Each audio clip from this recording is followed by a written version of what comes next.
L'austérité est une politique économique visant à réduire l'ensemble des revenus pour la consommation par le recours à l'impôt, au blocage des salaires, à l'emprunt forcé, aux restrictions de crédit et au contrôle de l'investissement. En 2012, le Québec a subi une grande crise durant ce qu'on caractérise de printemps érable. Les crises étudiantes revendiquaient la gratuité scolaire au niveau universitaire. Cette crise fut déclenchée par le budget 2012-2013 du Parti libéral de Jean Charest.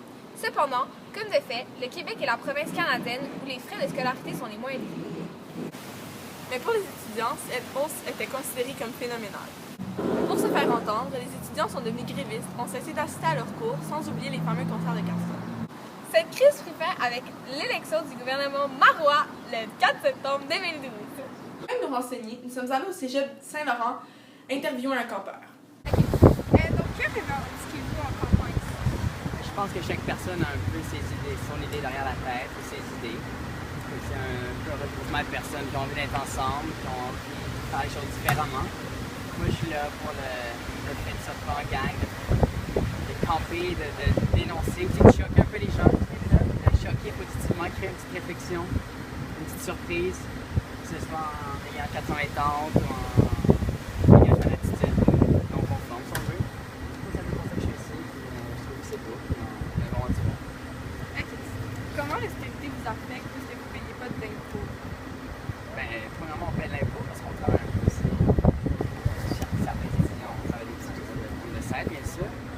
L'austérité, c'est un gros projet, c'est une politique, si on veut. C'est un peu la privatisation des profits versus une socialisation de la dette. Ça veut dire qu'on redonne un peu de pouvoir aux compagnies qui sont privées. Une façon de relancer l'économie, oui. Mais c'est un peu une perte de pouvoir direct dans le sens qu'on remet notre pouvoir de peuple en amenant les grandes entreprises et on paye le prix de la dette en perdant les services, on veut. Un peu ça. Donc, qu'est-ce qui vous incite à campagne? Qu'est-ce que vous croyez obtenir en campagne ici? C'est ça, je pense pas qu'on peut obtenir quelque chose. C'est vraiment de choquer positivement, c'est d'initier une petite réflexion. Non, on peut faire les choses différemment, on peut camper, on a le pouvoir de faire, on peut le faire. On mange super bien, cela dit. On fait des conseils, démocratie directe, on inspire, on répond aux gens qui ont des questions. C'est juste le fait de remettre en marche une espèce de force alternative. C'est pas le temps d'obtenir quelque chose qu'initier et prendre la place qu'on a déjà devant nous. Il faut juste foncer vers ça.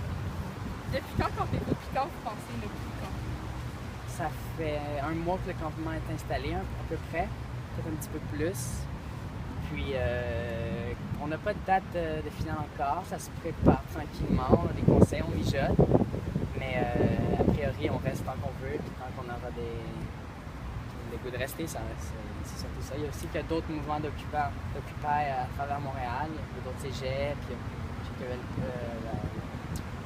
Frappru, un organisme, peut organiser aussi un occupy comme ça. Donc, c'est peut-être des mouvements qui vont à travers l'été se rejoindre, mais pour l'instant, on est ici, bien installé, puis on passe pas à lever le camp. C'est bon, Merci beaucoup. Quelques grèves importantes ont eu lieu. Le 1er mai, c'était une journée de grève, d'action, de mobilisation sociale et de perturbation économique. Du 22 au 27 février, ce fut la semaine d'action dérangeante. Le 23, c'est un départ fulgurant. Le 24, c'est la deuxième journée d'action sous le signe de la colère. Le 25, on est plus mobilisé que jamais. Et le 26, c'est la pression monte. Vous devez vous demander qui a organisé ces grèves. C'est la coalition opposée à la tarification et à la privatisation des services publics. Le 3 mars, c'est le bilan final de la semaine d'action dérangeante.